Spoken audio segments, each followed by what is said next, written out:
On a height he stood that looked towards greater heights.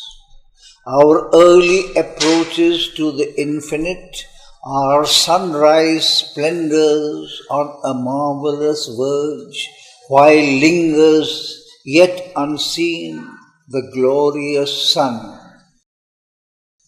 What now we see is a shadow of what must come. The earth's uplook to a remote unknown is a preface only of the epic climb of human soul from its flat earthly state to the discovery of a greater self and the far gleam of an eternal light. This world is a beginning and a base, where life and mind erect their structured dreams. An unborn power must build reality. A death-bound littleness is not all we are. Immortal, our forgotten vastnesses await discovery in our summit selves. Unmeasured breadths and depths of being are ours. Akin to the ineffable secrecy, mystic, eternal in unrealized time, neighbors of heaven are nature's altitudes. To these high-peaked dominions, sealed to our search, too far from surface nature's postal routes, too lofty for our mortal lives to breathe, deep in us a forgotten kinship points and a faint voice of ecstasy and prayer calls to those loosened, lost immensities. Even when we fail to look into our souls or lie embedded in the earthly consciousness, still have we paths that grow towards the light, yet are there luminous tracks and heaven serene and Eldorados of splendor and ecstasy and temples to the Godhead none can see. A shapeless memory lingers in us still, and sometimes when our sight is turned within, earth's ignorant veil is lifted from our eyes. There is a short, miraculous escape. This narrow fringe of clamped experience we leave behind, meted to us as life, our little walks, our insufficient reach. Our souls can visit in great lonely hours, still regions of imperishable light, all-seeing eagle peaks of silent power and moon-flame oceans of swift fathomless bliss and calm immensities of spirit space. In the unfolding process of the self, sometimes the inexpressible mystery elects a human vessel of descent. A breath comes down from a supernal air, a presence is born, a guiding light awaits, a stillness falls upon the instruments. Fixed, motionless, like a marble monument, stone calm, the body is a pedestal supporting a figure of eternal peace. Or a revealing force sweeps blazing in. Out of some vast superior continent, knowledge breaks through, trailing its radiant seas, and nature trembles with the power, the flame. A greater personality sometimes possesses us, which yet we know is ours, or we adore the master of our souls. Then the small bodily ego thins and falls, no more insisting on its separate self, losing the punctilio of its separate birth. It leaves us one with nature and with God. In moments when the inner lamps are lit and the life's cherished guests are left outside, our spirit sits alone and speaks to its gulfs. A wider consciousness opens then its doors. Invading from spiritual silences, a ray of the timeless glory stoops a while to commune with our seized illumined clay and leaves its huge white stamp upon our lives. In the oblivious field of mortal mind, revealed to the closed prophet eyes of trance, or in some deep internal solitude, witnessed by a strange immaterial sense, the signals of eternity appear. The truth mind could not know unveils its face. We hear what mortal ears have never heard. We feel what earthly sense has never felt. We love what common hearts repel and dread. Our minds hush to a bright omniscience. A voice calls from the chambers of the soul. We meet the ecstasy of the Godhead's touch in golden privacies of immortal fire. These signs are native to a larger self that lives within us by ourselves unseen. Only sometimes a holier influence comes. A tide of mightier surgings bears our lives, and a diviner presence moves the soul. Or through the earthly coverings something breaks, a grace and beauty of spiritual light, the murmuring tongue of a celestial fire. Ourself and a high stranger whom we feel, it is an act unseen as if it were not. It follows the line of sempiternal birth, yet seems to perish with its mortal frame. Assured of the apocalypse to be, it reckons not the moments and the hours. Grey, patient, calm, it sees the centuries pass, awaiting the slow miracle of our change in the sure, deliberate process of world force and the long march of all-revealing time.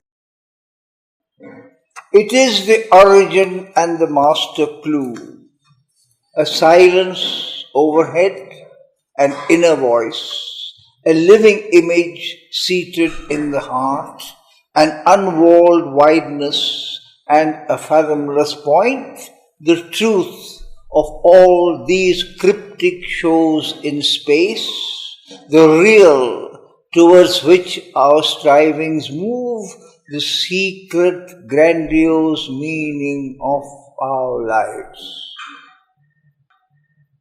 A treasure of honey in the combs of God, a splendor burning in a tenebrous cloak. It is our glory of the flame of God, our golden fountain of the world's delight, and immortality cowled in the cape of death, the shape of our unborn divinity. It guards for us our fate in depths within, where sleeps the eternal seed of transient things. Always we bear in us a magic key concealed in life's hermetic envelope, a burning witness in the sanctuary regards through time and the blind walls of form. A timeless light is in his hidden eyes. He sees the secret things no words can speak and knows the goal of the unconscious world and the heart of the mystery of the journeying years. But all is green, subliminal, mystical. It needs the intuitive heart, the inward turn.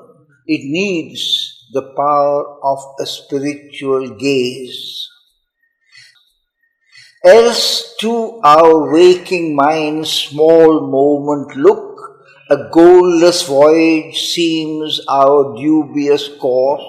Some chance has settled or hazarded some will, or a necessity without aim or cause, unwillingly compelled to emerge and be. In this dense field where nothing is plain or sure, our very being seems to us questionable. Our life a vague experiment, the soul a flickering light in a strange ignorant world, the earth a brute mechanic accident, a net of death in which by chance we live. All we have learned appears a doubtful guess, the achievement done, a passage or a phase whose farther end is hidden from our sight, a chance happening or a fortuitous fate. Out of the unknown, we move to the unknown. Ever surround our brief existence here grey shadows of unanswered questionings. The dark, inconscient, signless mysteries stand up unsolved behind fate's starting line. An aspiration in the night's profound, seed of a perishing body and half-lit mind, uplifts its lonely tongue of conscious fire towards an undying light forever lost. Only it hears, sole echo of its call, the dim reply in man's unknowing heart, and meets, not understanding why it came, or for what reason is the suffering here, God's sanction to the paradox of life and the riddle of the immortal's birth in time. Along the path of aeon serpentine, in the coiled blackness of her nescient course, the earth goddess toils across the sands of time. A being is in her whom she hopes to know. A word speaks to her heart she cannot hear. A fate compels whose form she cannot see. In her unconscious orbit through the void, out of her mindless depths she strives to rise. A perilous life her gain, a struggling joy.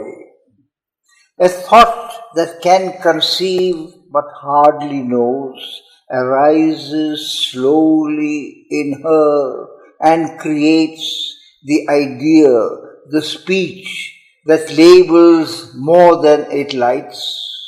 a trembling gladness that is less than bliss invades from all this beauty that must die. Alarmed by the sorrow dragging at her feet, and conscious of the high things not yet won, ever she nurses in her sleepless breast an inward urge that takes from her rest and peace. Ignorant and weary and invincible, she seeks through the soul's war and quivering pain the pure perfection her marred nature needs, a breath of Godhead on her stone and mire. A faith she craves that can survive defeat, the sweetness of a love that knows not death, the radiance of a truth forever sure. A light grows in her, she assumes a voice, her state she learns to read, and the act she has done. But the one needed truth eludes her grasp, herself, and all of which she is the sign. An inarticulate whisper drives her steps, of which she feels the force, but not the sense. A few rare intimations come as guides.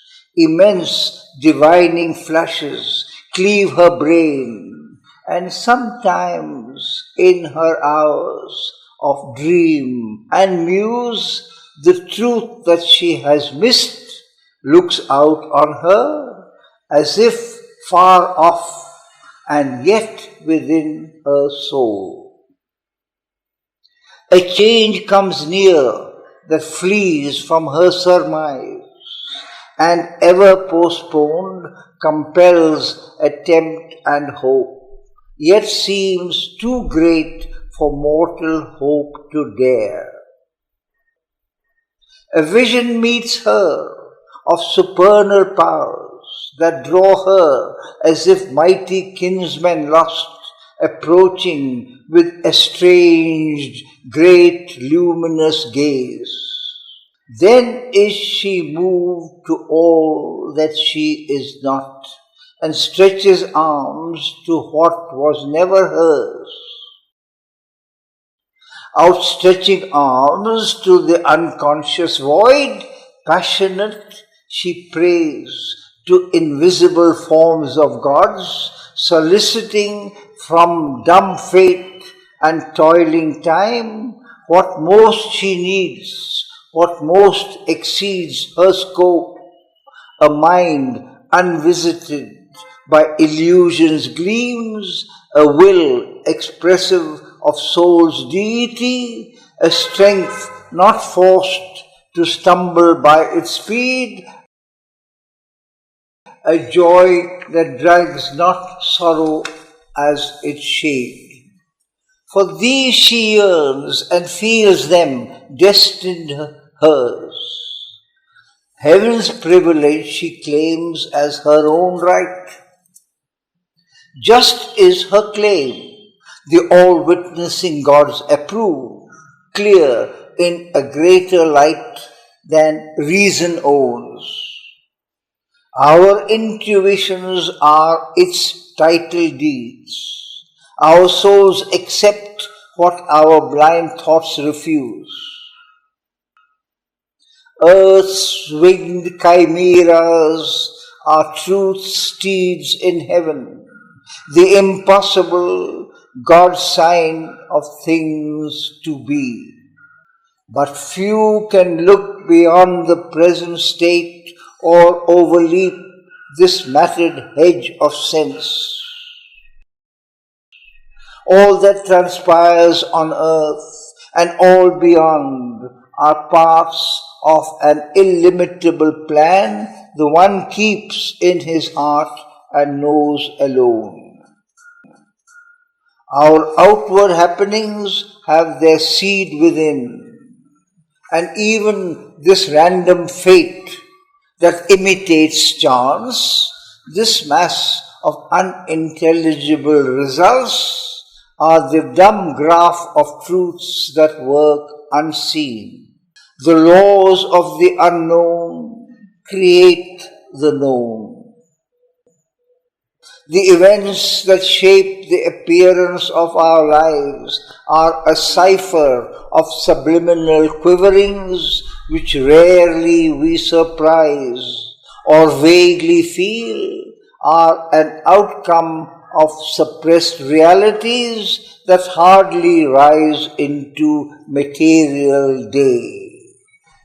They are born from the spirit sun of hidden powers, digging a tunnel through emergency.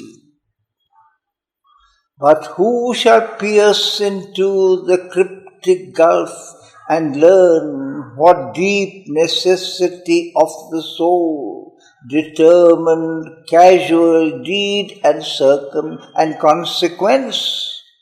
Absorbed in a routine of daily acts, our eyes are fixed on an external scene. We hear the crash of the wheels of circumstance and wonder at the hidden cause of things. Yet a foreseeing knowledge might be ours if we could take our spirit stand within, if we could hear the muffled daemon voice. Too seldom is the shadow of what must come cast in an instant on the secret sense which feels the shock of the invisible, and seldom in the few who answer give the mighty process of the cosmic will communicates its image to our sight, identifying the world's mind with ours. Our range is fixed within the crowded arc of what we observe and touch and thought can guess, and rarely dawns the light of the unknown, waking in us the prophet and the seer. The outward and the immediate are our field. The dead past is our background and support. Mind keeps the soul prisoner. We are slaves to our acts. We cannot free our gaze to reach wisdom's sun. Inheritor of the brief animal mind, man, still a child in nature's mighty hands, in the succession of the moments lives. To a changing present is his narrow right. His memory stares back at a phantom past. The future flees before him as he moves. He sees imagined garments, not a face. Armed with a limited, precarious strength, he saves his fruits of work from adverse chance. A struggling ignorance is his wisdom's mate. He waits to see the consequence of his acts. He waits to weigh the certitude of his thoughts. He knows not what he shall achieve or when. He knows not whether at last he shall survive or end like the mastodon and the sloth and perish from the earth where he was king. He is ignorant of the meaning of his life. He is ignorant of his high and splendid fate. Only the immortals on their deathless heights, dwelling beyond the walls of time and space, masters of living, free from the bonds of thought, who are overseers of fate and chance and will, and experts of the theorem of world need, can see the idea, the might that change time's course, come maned with light from undiscovered worlds. Here, while the world toils on with its deep blind heart, the galloping hooves of the unforeseen event, bearing the superhuman rider near, and impassive to earth's din and startled cry, return to the silence of the hills of God. As lightning leaps, as thunder sweeps, they pass and leave their mark on the trampled breast of life. Above the world creator stands. In the phenomenon, see its mystic source. These heed not the deceiving outward play. They turn not to the moment's busy tramp, but listen with the still patience of the unborn for the slow footsteps of far destiny approaching through huge distances of time, unmarked by the eye that sees effect and cause, unheard mid the clamor of the human plain. Attentive to an unseen truth they seize, a sound as of invisible augur wings, voices of an unplumbed significance, mutterings that brood in the core of matter's sleep.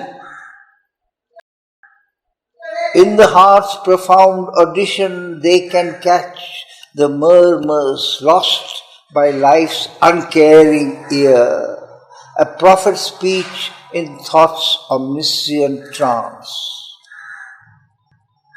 Above the illusion of the hopes that pass, behind the appearance and the overt act, behind this clockwork chance and vague surmise, amid the wrestle of force, the trampling feet, across the cries of anguish and of joy, across the triumph, fighting and despair, they watch the bliss for which earth's art has cried on the long road which cannot see its end, winding undetected through the skeptic gaze, and to meet it guide the unheedful, moving world. Thus will the masked transcendent mount his throne. When darkness deepens, strangling the earth's breast, and man's corporeal mind is the only lamp, as a thief's in the night shall be the covert tread of one who steps unseen into his house. A voice ill heard shall speak, the soul obey, a power into mind's inner chamber steal, a charm and sweetness open life's closed doors, and beauty conquer the resisting world. The truth light capture nature by surprise, a stealth of God compel the heart to bliss, and earth grow unexpectedly divine. In matter shall be lit the spirit's glow, in body and body kindled the sacred birth. Night shall awake to the anthem of the stars, the days become a happy pilgrim march, our will a force of the eternal's power, and thought the rays of a spiritual sun. A few shall see what none yet understands. God shall grow up while the wise men talk and sleep. For man shall not know the coming till its hour, and belief shall be not till the work is done. A consciousness that knows not its own truth, a vagrant hunter of misleading dawns, between the being's dark and luminous ends, moves here in a half-light that seems the whole. An interregnum in reality cuts off the integral thought, the total power. It circles or stands in a vague interspace, doubtful of its beginning and its close, or runs upon a road that has no end. Far from the original dusk, the final flame, in some huge void in conscience it lives, like a thought persisting in a wide emptiness. As if an unintelligible phrase suggested a million renderings to the mind, it lends a purport to a random world. A conjecture leaning upon doubtful proofs, a message misunderstood, a thought confused, missing its aim, is all that it can speak, or a fragment of the universal word.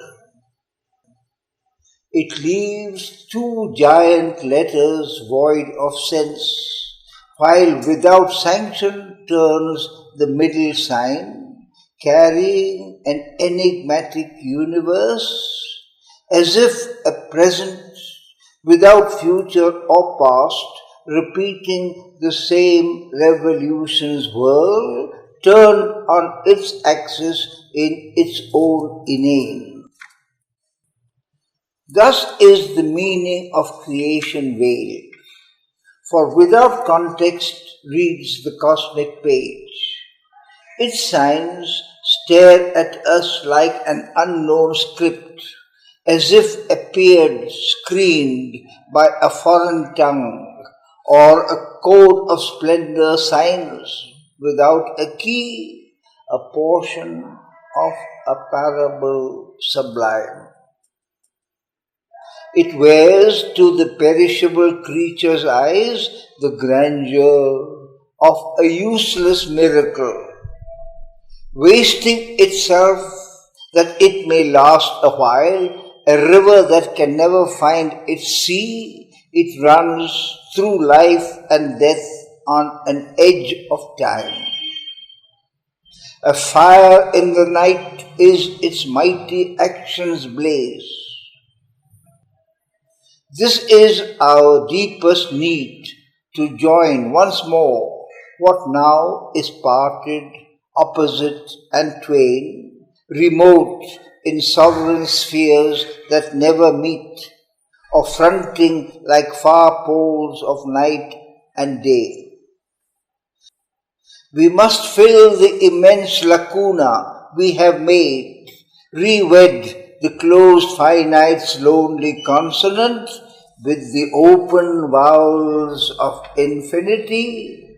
A hyphen must connect matter and mind, the narrow isthmus of the ascending soul. We must renew the secret bond in things. Our hearts recall the lost divine idea, reconstitute the perfect word, unite the Alpha and the Omega in one sound. Then shall the spirit and nature be at one. Two are the ends of the mysterious plan.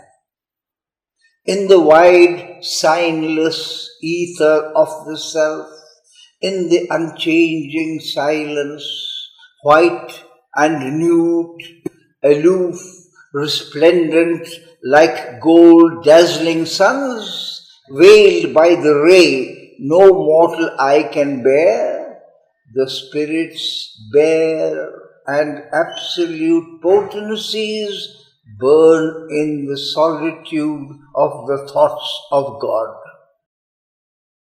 A rapture and a radiance and a hush delivered from the approach of wounded hearts, denied to the idea that looks at grief, remote from the force that cries out in its pain, in his inalienable bliss they live. Immaculate in self-knowledge and self-power, calm, they repose on the eternal will. Only His law they count and Him obey. They have no goal to reach, no aim to serve. Implacable in their timeless purity, all barter or bribe of worship they refuse. Unmoved by cry of revolt and ignorant prayer, they reckon not our virtue and our sin. They bend not to the voices that implore. They hold no traffic with error and its reign. They are guardians of the silence of the truth. They are keepers of the immutable decree. A deep surrender is their source of might. A still identity, their way to know. Motionless is their action like a sleep. At peace regarding the trouble beneath the stars, deathless, watching the works of death and chance, immobile, seeing the millenniums pass, untouched while the long map of fate unrolls, they look on our struggle with impartial eyes, and yet without them, cosmos could not be. Impervious to desire and doom and hope, their station of inviolable might, moveless, upholds the world's enormous task. Its ignorance is by their knowledge lit, its yearning lasts by their indifference. As the height draws the low ever to climb, as the breaths draw the small to adventure vast, their aloofness drives man to surpass himself. Our passion heaves to wed the eternal's calm, our dwarf search mind to meet the omniscience light, our helpless hearts to enshrine the omnipotence force. Acquiescing in the wisdom that made hell and the harsh utility of death and tears, acquiescing in the gradual steps of time, careless they seem of the grief that stings the world's heart, careless of the pain that rends its body and life. Above joy and sorrow is that grandeurs walk. They have no portion in the good that dies. Mute, pure, they share not in the evil done. Else might their strength be marred and could not save. Alive to the truth that dwells in God's extremes, awake to a motion of all-seeing force, the slow outcome of the long ambiguous years and the unexpected good from woeful deeds, the immortal sees not as we vainly see. He looks on hidden aspects and screen powers. He knows the law and natural line of things. Undriven by a brief life's will to act, unharassed by the spur of pity and fear, he makes no haste to untie the cosmic knot or the world's torn, jarring heart to reconcile. In time, he waits for the eternal's hour. Yet a spiritual secret aid is there. While a tardy evolution's coils wind on, and nature hews her way through adamant, a divine intervention thrones above. Alive in a dead rotating universe, we whirl not here upon a casual globe, abandoned to a task beyond our force. Even through the tangled anarchy called fate, and through the bitterness of death and fall, an outstretched hand is felt upon our lives. It is near us in unnumbered bodies and births. In its unslackening grasp, it keeps for us safe the one inevitable supreme result no will can take away and no doom change, the crown of conscious immortality, the Godhead promised to our struggling souls when first man's heart dared death and suffered life. One who has shaped this world is ever its Lord. Our errors are His steps upon the way. He works through the fierce vicissitudes of our lives. He works through the hard breath of battle and toil. He works through our sins and sorrows and our tears. His knowledge overrules our nescience. Whatever the appearance we must bear, whatever our strong ills and present fate, when nothing we can see but drift and bail, a mighty guidance leads us still through all. After we have served this great divided world, God's bliss and oneness are our inborn right. A date is fixed in the calendar of the unknown, an anniversary of the birth sublime.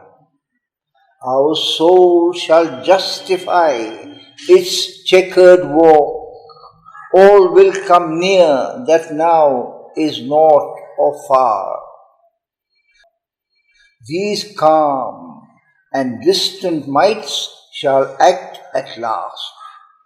Immovably ready for their destined task, the ever-wise, compassionate brilliances await the sound of the incarnate's voice to leap and bridge the chasms of ignorance and heal the hollow yearning gulfs of life and fill the abyss that is the universe.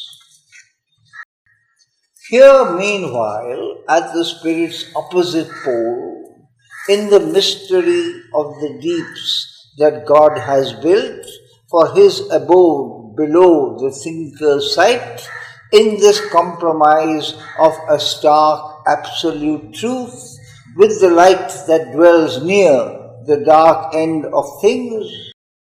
In this tragicomedy of divine disguise, this long, far seeking for joy ever near, in the grandiose dream of which the world is made, in this gold dome on a black dragon base, the conscious force that acts in nature's breast, a dark-robed laborer in the cosmic scheme, carrying clay images of unborn gods, executrix of the inevitable idea, hampered, enveloped by the hoops of fate, patient trustee of slow eternal time, absolves from hour to hour her secret charge. All she foresees in masked imperative depths, the dumb intention of the unconscious gulfs, answers to a will that sees upon the heights, and the evolving word's first syllable, ponderous, brute-sensed, contains its luminous close, privy to a summit victory's vast descent, and the portent of the soul's immense uprise.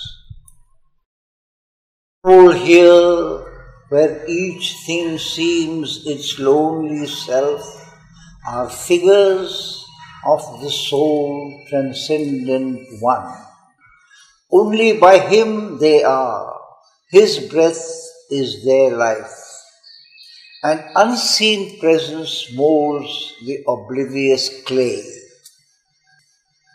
A playmate in the mighty mother's game, one came upon the dubious whirling globe to hide from her pursuit in force and form.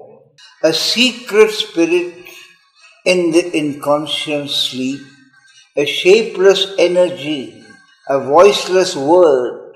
He was here before the elements could emerge, before there was light of mind or life could breathe.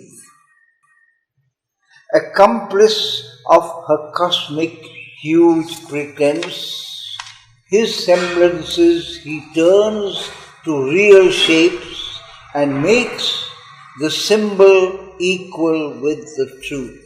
He gives to his timeless thoughts a form in time. He is the substance, he the self of things. She has forged from him her works of skill and might. She wraps him in the magic of her moods and makes of his myriad truths her countless dreams. The master of being has come down to her, an immortal child born in the fugitive years. In objects wrought, in the persons she conceives, dreaming, she chases her idea of him and catches here a look and there a jest. Ever he repeats in them his ceaseless births. He is the maker and the world he made. He is the vision and he is the seer. He is himself the actor and the act. He is himself the knower and the known. He is himself the dreamer and the dream. There are two who are one and play in many worlds.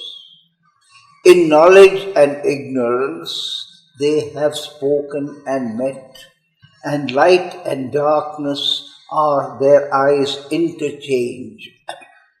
Our pleasure and pain are their wrestle and embrace. Our deeds, our hopes are intimate to their tale. They are married secretly in our thought and life. The universe is an endless masquerade, for nothing here is utterly what it seems. It is a dream fact vision of a truth which, but for the dream, would not be wholly true. A phenomenon stands out significant against dim backgrounds of eternity. We accept its face and pass by all it means. A part is seen, we take it for the whole. Thus have they made their play with us for roles. Author and actor with himself as seen, he moves there as the soul, as nature she. Here on the earth where we must fill our parts, we know not how shall run the drama's course. Our uttered sentences veil in their thought. Her mighty plan she holds back from our sight. She has concealed her glory and her bliss and disguised the love and wisdom in her heart. Of all the marvel and beauty that are hers, only a darkened little can we feel. He too wears a diminished Godhead here. He has forsaken his omnipotence, his calm he has foregone, and infinity. He knows her only, he has forgotten himself. To her he abandons all to make her great. He hopes in her to find himself anew, incarnate, wedding his infinity's peace to her creative passion's ecstasy. Although possessor of the earth and heavens, he leaves to her the cosmic management and watches all the witness of her scene. A supernumerary on her stage, he speaks no words or hides behind the wings. He takes birth in her world, waits on her will, divines her enigmatic gestures sense, the fluctuating chance turns of her mood, works out her meaning. She seems not to know and serves her secret purpose in long time. As one too great for him, he worships her. He adores her as his regent of desire. He yields to her as the mover of his will. He burns the incense of his nights and days, offering his life a splendor of sacrifice. A rapt solicitor for her love and grace, his bliss in her to him is his whole world. He grows through her in all his being's powers. He reads by her God's hidden aim in things. Or a courtier in her countless retinue, content to be with her and feel her near, he makes the most of the little that she gives, and all she does drapes with his own delight. A glance can make his whole day wonderful. A word from her lips with happiness wings the hours. He leans on her for all he does and is. He builds on her largesses his proud, fortunate days and trails his peacock plumaged joy of life, and suns in the glory of her passing smile. In 1,000 ways he serves her royal needs. He makes the hours pivot around her will, makes all reflect her whims. All is their play. The whole wide world is only he and she. This is the knot that ties together the stars.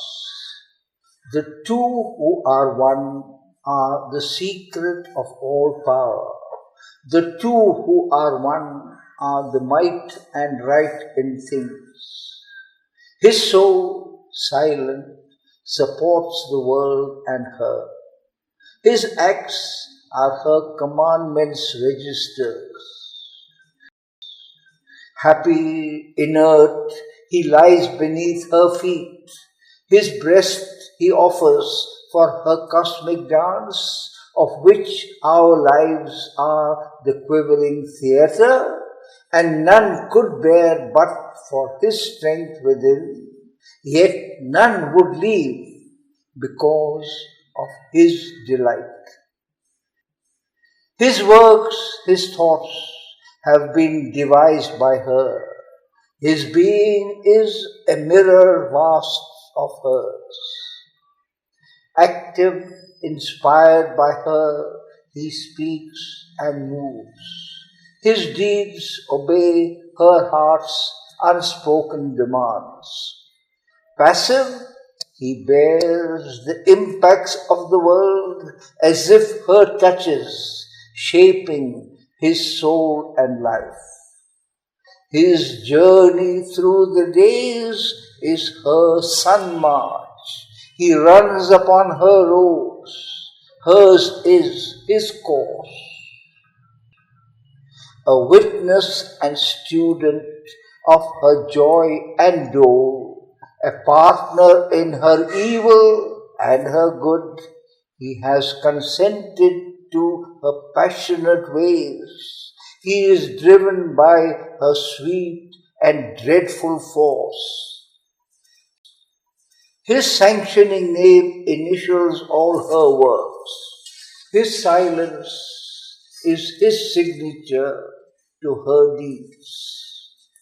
In the execution of her drama scheme, in her fancies of the moment and its mood, in the march of this obvious ordinary world, where all is deep and strange to the eyes that see, and nature's common forms are marvel wefts, she through his witness sight and motion of might unrolls the material of her cosmic act, her happenings that exalt and smite the soul, her force that moves, her powers that save and slay, her word that in the silence speaks to our hearts, her silence that transcends the summit word,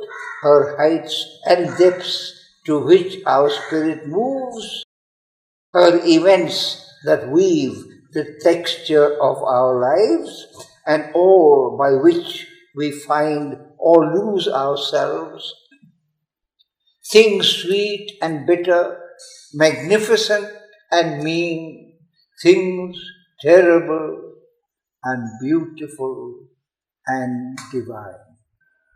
Her empire is the cosmos she has built. He is governed by her subtle and mighty law.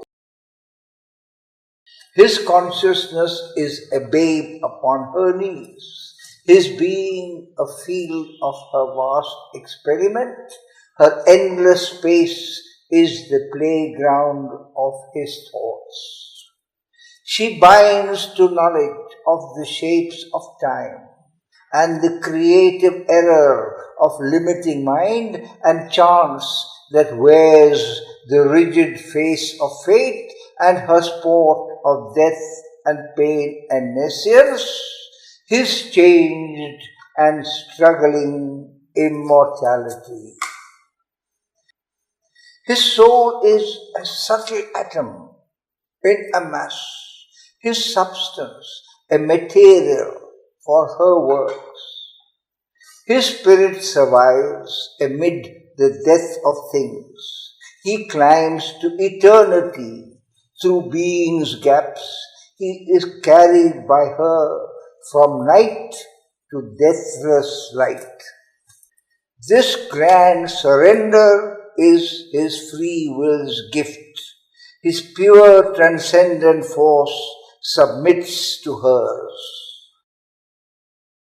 In the mystery of her cosmic ignorance, in the insoluble riddle of her play, a creature made of perishable stuff, in the pattern she has set for him, he moves. He thinks with her thoughts, with her trouble his bosom heaves. He seems the thing that she would have him seem. He is whatever her artist will can make. Although she drives him on her fancy's roads, at play with him as with her child or slave, to freedom and the eternal's mastery and immortality stand above the world, she moves her seeming puppet of an hour. Even in his mortal session in body's house, an aimless traveler between birth and death, ephemeral, dreaming of immortality, to reign she spurs him. He takes up her powers. He has harnessed her to the yoke of her own law. His face of human thought puts on a crown. Held in her leash, bound to her veiled caprice, he studies her ways. If so, he may prevail even for an hour, and she work out his will. He makes of her his moment passion's serf. To obey she feigns, she follows her creature's lead. For him she was made, lives only for his use. But conquering her, then is he most her slave. He is her dependent, all his means are hers. Nothing without her he can, she rules him still. At last he wakes to a memory of self. He sees within the face of deity. The Godhead breaks out through the human mold. Her highest heights she unmasks and is his mate. Till then he is a plaything in her game, her seeming regent, yet her fancy's toy, a living robot moved by her energy springs. He acts as in the movements of a dream, an automaton stepping in the grooves of fate. He stumbles on, driven by her whip of force. His thought labors, a bullock in time's fields. His will, he thinks his own, is shaped in her forge. Obedient to world nature's dumb control, driven by his own formidable power, his chosen partner in a titan game, her will he has made the master of his fate. Her whim, the dispenser of his pleasure and pain. He has sold himself into her regal power, for any blow or boon that she may choose. Even in what is suffering to our sense, he feels the sweetness of her mastering touch. In all experience meets her blissful hand. On his heart he bears the happiness of her tread and the surprise of her arrival's joy in each event and every moment's chance. All she can do is marvelous in his sight. He revels in her, a swimmer in her sea, a tireless amateur of her world delight. He rejoices in her every thought and act and gives consent to all that she can wish. Whatever she desires, he wills to be. The Spirit, the innumerable One, he has left behind his lone eternity. He is an endless birth in endless time, her finite's multitude in an infinite space. The Master of existence lurks in us and plays at hide and seek with his own force. In nature's instrument loiters secret God. The immanent lives in man as in his house. He has made the universe his pastimes field, a vast gymnasium of his works of might. All-knowing, he accepts our darkened state. Divine wears shapes of animal or man. Eternal, he ascends to fate and time. Immortal, dallies with mortality. The all-conscious ventured into ignorance. The all-blissful bore to be insensible. Incarnate in a world of strife and pain, he puts on joy and sorrow like a robe and drinks experience like a strengthening wine. He whose transcendence rules the pregnant vast, prescient, now dwells in our subliminal depths, a luminous individual power alone. The Absolute, the Perfect, the Alone, has called out of the silence his mute force, where she lay in the featureless and formless hush, guarding from time by her immobile sleep the ineffable puissance of his solitude. The Absolute, the Perfect, the Alone has entered with his silence into space. He has fashioned these countless persons of oneself. He has built 1,000,000 figures of his power. He lives in all who lived in his vast alone. Space is himself, and time is only he. The Absolute, the Perfect, the Immune, one who is in us as our secret self, our mask of imperfection has assumed. He has made this tenement of flesh his own, his image in the human measure cast, that to his divine measure we might rise. Then in a figure of divinity, the Maker shall recast us and impose a plan of Godhead on the mortal's mold, lifting our finite minds to his infinite, touching the moment with eternity.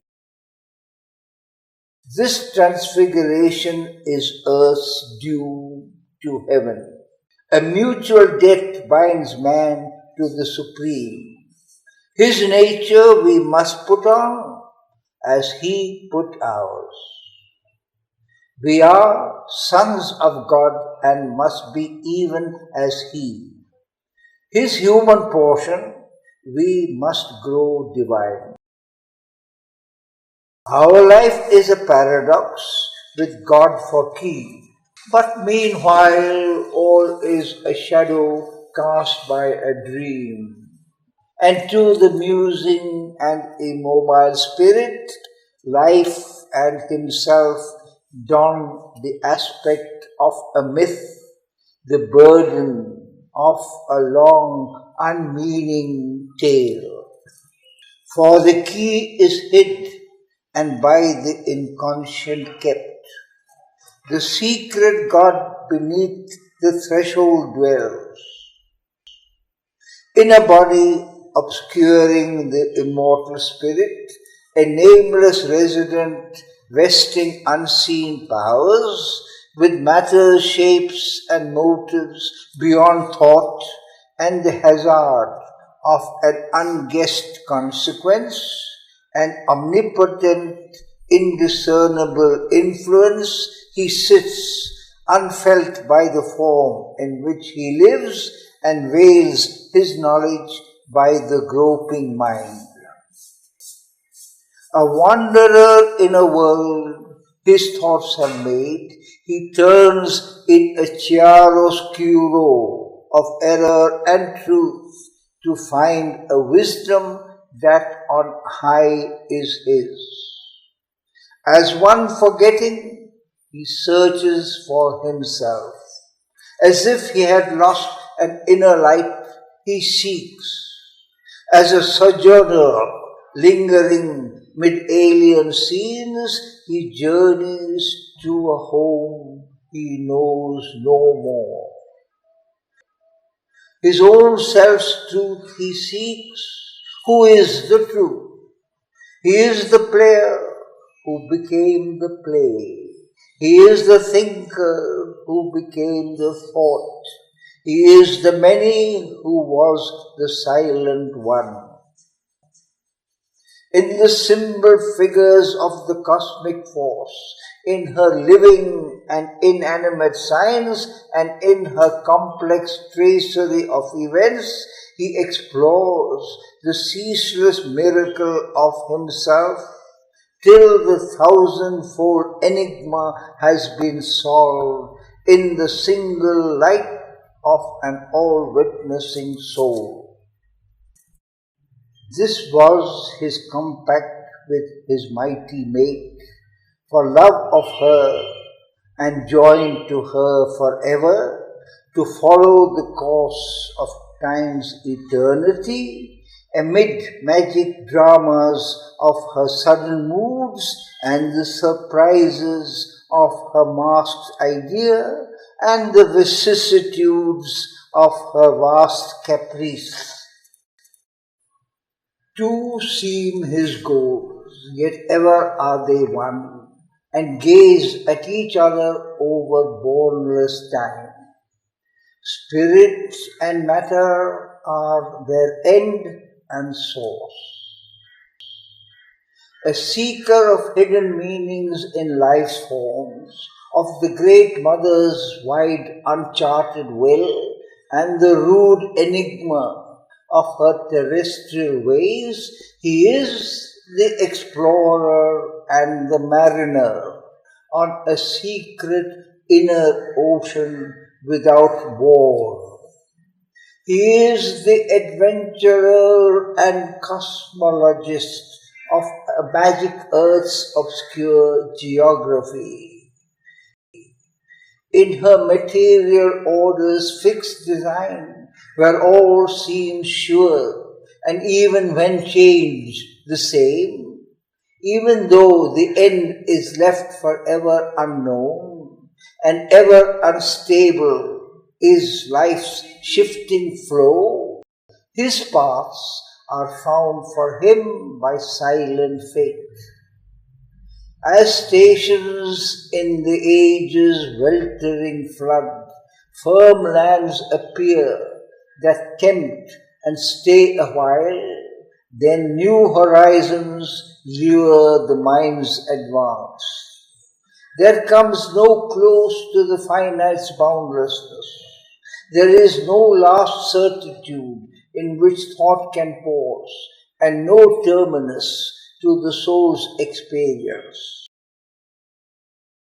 A limit, a farness never wholly reached, an unattained perfection calls to him from distant boundaries in the unseen. A long beginning only has been made. This is the sailor on the flow of time. This is world matter's slow discoverer, who, launched into this small corporeal birth, has learned his craft in tiny bales of self, but dares at last, unplummed infinitudes, a voyager upon eternity's seas. In his world adventure's crude initial start, behold him, ignorant of his Godhead's force, timid initiate of its vast design, an expert captain of a fragile craft, a trafficker in small impermanent wares. At first he hugs the shore and shuns the breaths, dares not to affront the far-off perilous main. He in a petty coastal traffic plies, his pay doled out from port to neighbor port, content with his safe round's unchanging course, he hazards not the new and the unseen. But now he hears the sound of larger seas. A widening world calls him to distant scenes and journeyings in a larger vision's arc, and peoples unknown and still unvisited shores. On a commissioned keel, his merchant hull serves the world's commerce in the riches of time, severing the foam of a great landlocked sea to reach unknown harbour lights in distant climes and open markets for life's opulent arts, rich bales, carved statuettes, hued canvases, and jewelled toys brought for an infant's play, and perishable products of hard toil and transient splendours won and lost by the days. Or passing through a gate of pillar rocks, venturing not yet to cross oceans unnamed and journey into a dream of distances, he travels close to unfamiliar coasts and finds new haven in storm-troubled isles, or guided by a sure compass in his thought, he plunges through a bright haze that hides the stars, steering on the trade routes of ignorance. His prow pushes towards undiscovered shores. He chances on unimagined continents. A seeker of the islands of the blessed, he leaves the last lands, crosses the ultimate seas. He turns to eternal things, his symbol quest. Life changes for him its time-constructed scenes, its images veiling infinity.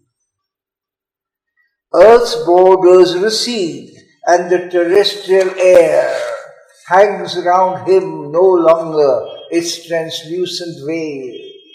He has crossed the limit of mortal thought and hope. He has reached the world's end and stares beyond. The eyes of mortal body plunge their gaze into eyes that look upon eternity. A greater world time's traveler must explore. At last he hears a chanting on the heights, and the far speaks, and the unknown grows near.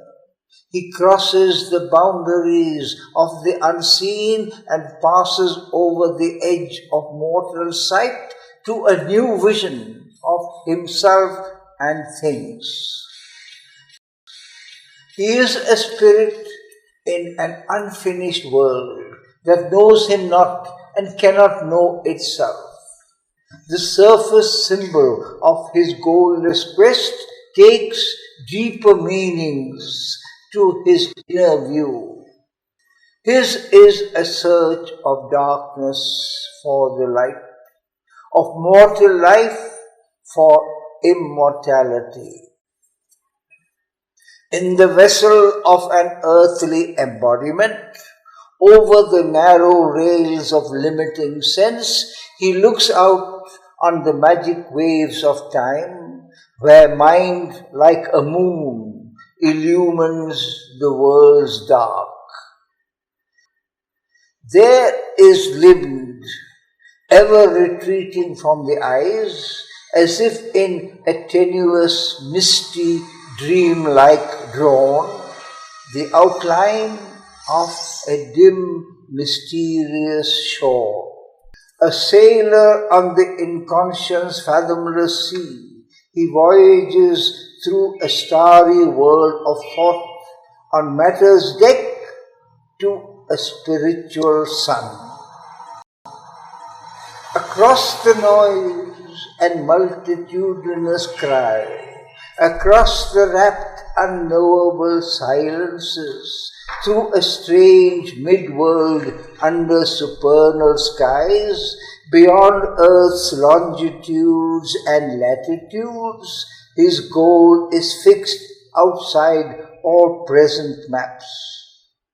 But none learns whither through the unknown he sails, or what secret mission the Great Mother gave.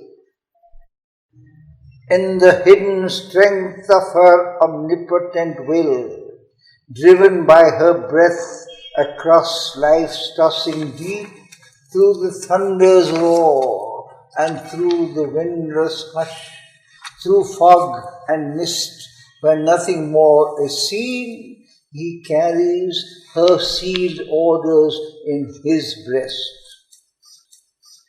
Late will he know, opening the mystic script, whether to a blank port in the unseen he goes, or armed with her fiat to discover a new mind and body in the city of God and enshrine the immortal in his glory's house and make the finite one with infinity.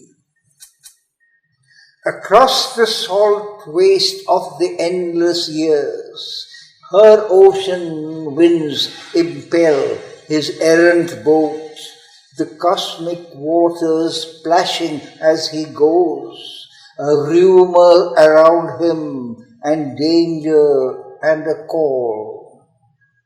Always he follows in her force's wake. He sails through life and death and other life. He travels on through waking and through sleep. A power is on him from her occult force that ties him to his own creation's fate. And never can the mighty traveler rest, and never can the mystic voyage cease, till the nescient dusk is lifted from man's soul, and the mourns of God have overtaken his night. As long as nature lasts, he too is there, for this is sure that he and she are one. Even when he sleeps, he keeps her on his breast. Whoever leaves her, he will not depart to repose without her in the unknowable. There is a truth to know, a work to do. Her play is real, a mystery he fulfills. There is a plan in the mother's deep world whim, a purpose in her vast and random game. This ever she meant since the first dawn of life. This constant will she covered with her sport to evoke a person in the impersonal void, with the truth light strike earth's massive roots of trance, wake a dumb self in the inconscious depths, and raise a lost power from its python sleep, that the eyes of the timeless might look out from time and the world manifest the unveiled divine. For this he left his white infinity and laid on the spirit the burden of the flesh, that Godhead's seed might flower in mindless space.